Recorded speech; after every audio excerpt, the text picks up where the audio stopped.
Welcome to Ryan's Running Reviews in partnership with Roadrunner Sports, and today we're taking a look at a brand new model from HOKA.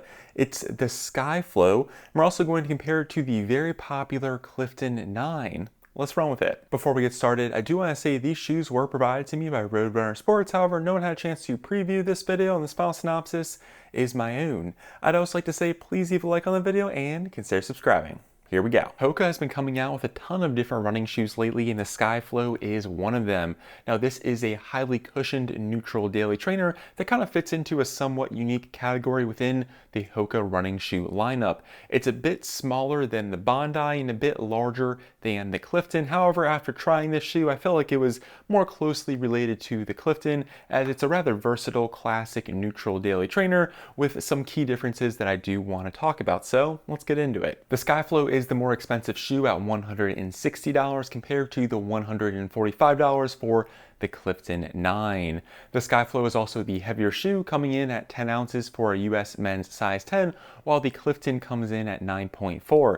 Now, these weights aren't necessarily heavy and they're not necessarily light. They're about right down the middle of the road for their respective categories. And even though the Skyflow is the heavier shoe, it does have more stack height with 40 millimeters in the heel and 35 in the forefoot for that classic 5mm HOKA drop.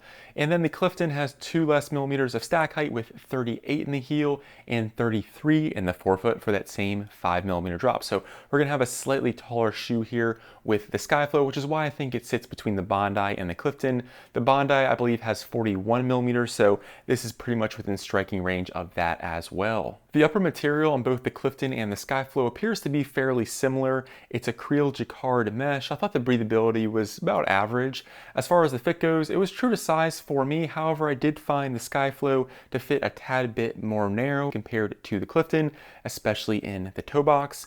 And because it is a HOKA shoe, you do have that very noticeable arch support sensation. So if that's something that bothers you, you might want to go in a different direction because it is very noticeable here. You feel that support directly underneath your arch. I also want to make a point that both the Clifton and the Skyflow come in wide, so if you have a higher volume foot, I definitely recommend it, especially if you're taking a look at the Skyflow, as it does have a somewhat snug fit to it. Both tongues are fairly wide. However, on the Skyflow, we do have a bit more padding to the tongue itself, especially as you get closer to the forefoot.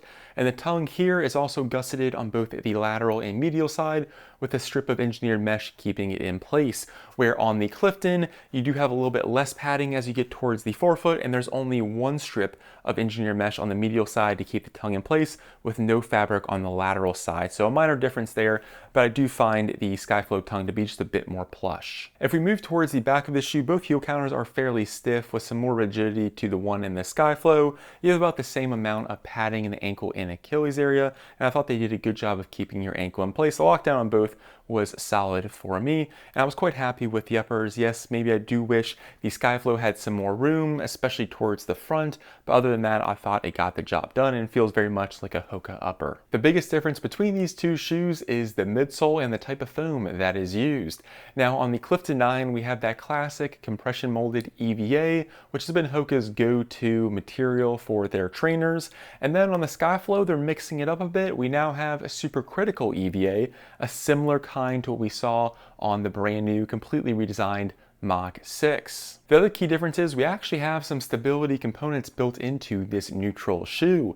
The first thing is HOKA is calling this their active foot frame, which means your foot sits lower in the midsole and you have some large and noticeable sidewalls towards the rear to help give you some support. The other thing is we do have asymmetrical sculpting in the midsole, which means the medial side is going to be a bit more filled in compared to the lateral side, which does give you some moderate to light medial support. Where on the Clifton, there is no super noticeable active foot frame. There is a minor bit of foam sidewall, but for the most part, it's nowhere near as aggressive like we see on the Skyflow, and the midsole is fairly symmetrical on both sides and nowhere near as filled in on the medial side like we see here with the Skyflow. So just keep that in mind. I did find this to be a fairly stable neutral shoe, even with its rather large and soft midsole. After trying both of these shoes, the best way I can describe the Skyflow is it feels like a slightly softer and slightly larger Clifton 9. Now, these shoes do not feel like they are miles apart, and in fact, they feel like they share the same underlying identity.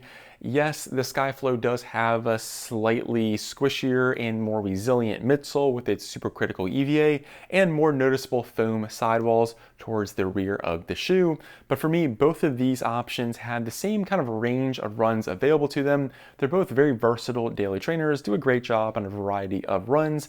And for someone who likes the Clifton but wants a little bit more to the midsole, a little bit more cushioning, I think the Skyflow is a great way to go. And then if we go to the bottom of the shoe, you have a solid amount of rubber coverage here with flat-waisted geometry through the midfoot, just like the Clifton. The big difference, however, is in the forefoot. In the Clifton, we do have some flex grooves, where in the Skyflow, it's pretty much covered in vertical rubber, which does help stiffen up the forefoot with that early stage meta rocker. And I will say, I think the Skyflow is the more flexible shoe. It is fairly rigid because it is a HOKA and you have that large midsole, but it does have a little bit more bend to it compared to the Clifton, which does feel a little bit more rigid. Well, that concludes the review. Let me know in the comments which shoe you would go for. Are you a tried and true Clifton fan, or would you kind of upgrade for a bit more cushioning with the Skyflow? I would love to hear from you. I'm Ryan from Ryan's Running Reviews, and I'll catch you guys on the next one. Thanks.